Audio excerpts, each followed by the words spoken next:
अस्सलाम वालेकुम। चैनल खाना पकाना में खुश आमदीद। आज मैं आपके साथ रेसिपी शेयर कर रही हूँ प्याज कीमा।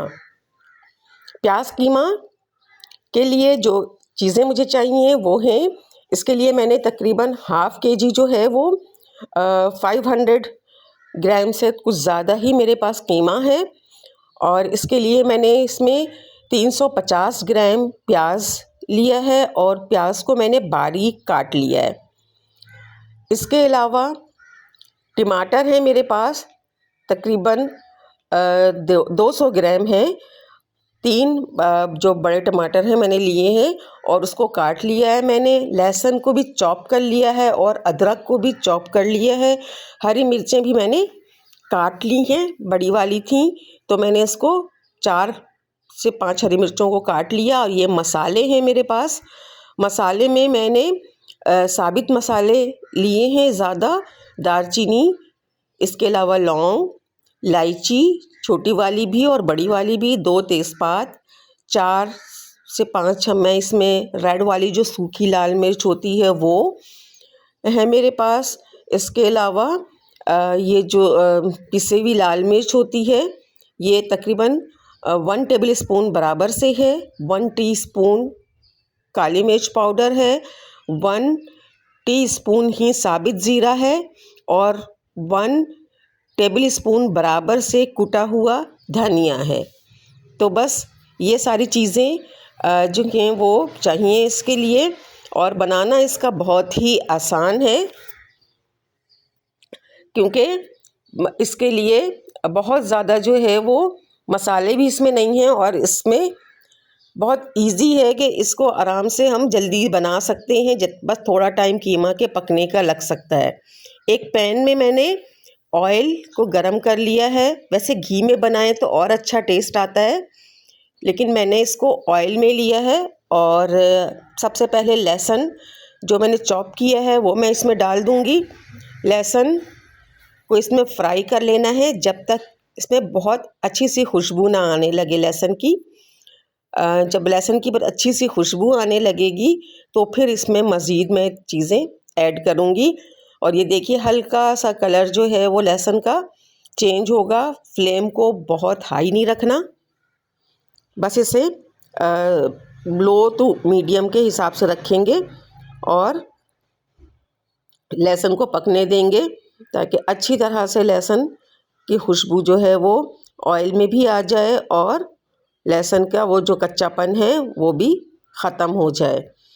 तो बस इसके बाद अब फ्लेम को थोड़ा सा लो कर लेंगे।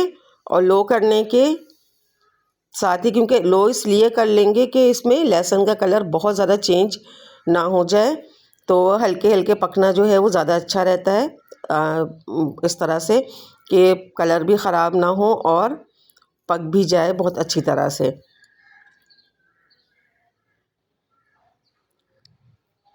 और बस अब इसके बाद मैं इसमें साबित मसाले ऐड कर दूंगी। वो जो सारे साबित मसाले मेरे पास थे ये सारी चीज़ें मैं इसमें ऐड करूंगी। और फ्लेम इसीलिए लो रखना है अब कि मसाले जो ये साबित मसाले हैं वो जल ना जाए।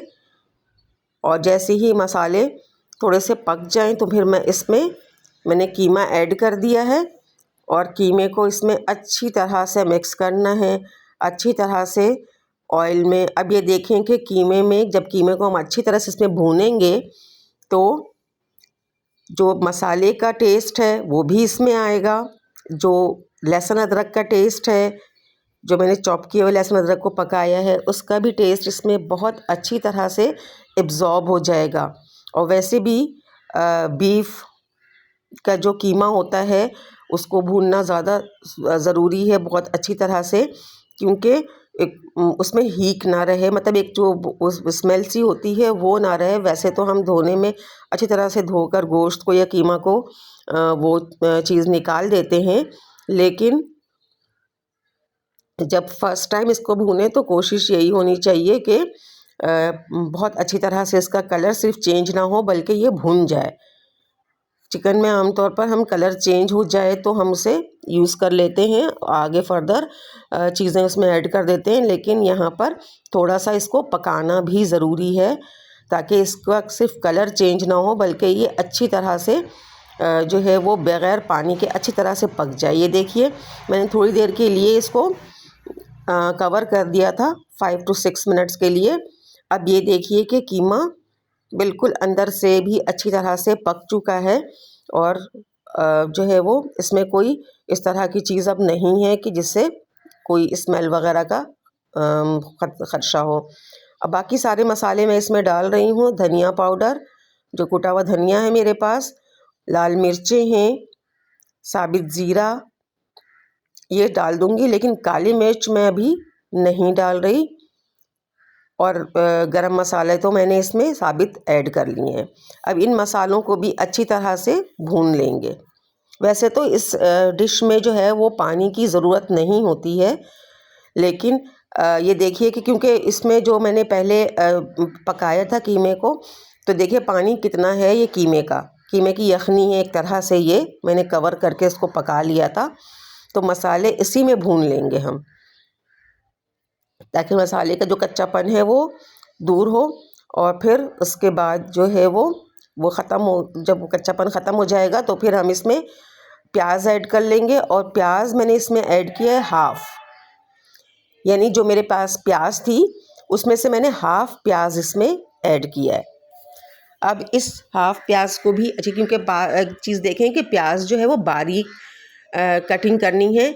ये देखिए बारीक प्याज है तो वो बहुत जल्दी से जो है वो इसमें मिक्स हो जाना है इसमें।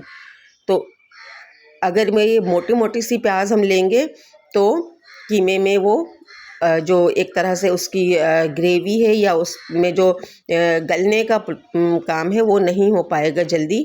और कीमा चूँकि जल्दी पक जाता है तो इसीलिए इसमें बारीक ज़रा प्याज जो है वो काट लें, फ़ाइन बिल्कुल कटिंग इसकी होनी चाहिए।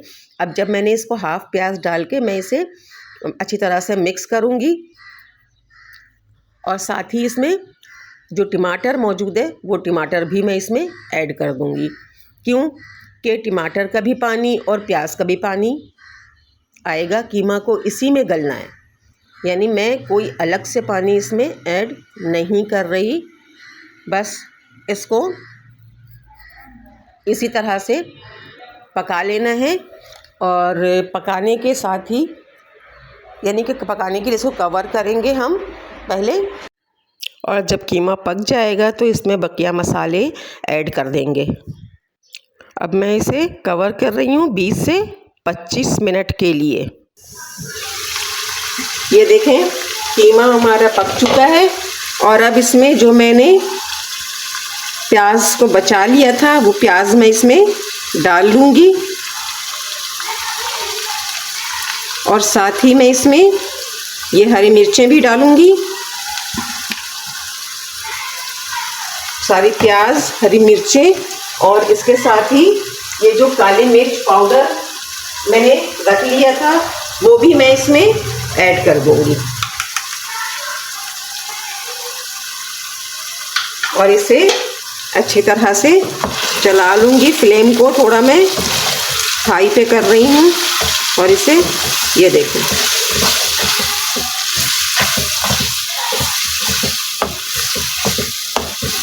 प्याज को बस बहुत बारीक काटना है। तो देखें ये हाफ़ प्याज को मैंने कीमे के साथ मिक्स किया था, और हाफ़ प्याज मैंने पकाने के बाद अब ऐड किया है। और अब मैं इसे बस अच्छी तरह से इसमें मिक्स करने के बाद मैं इसे 2 से 3 मिनट दम पे रखूँगी और बस इसे डिश आउट करूँगी। ये देखिए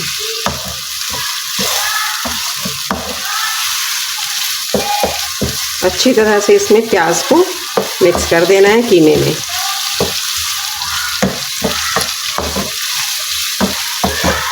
ज़बरदस्त इसकी खुशबू आ रही है। सारी चीज़ें इसमें तकरीबन साबित ही हैं, जैसे कि अदरक लहसुन वो भी चॉप करके इस्तेमाल किया है, मिर्चें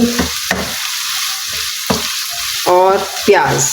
बस अब मैं इसे बस क्योंकि मैंने प्याज को मिक्स किया है इसमें डालकर, तो बस अब मैं इसे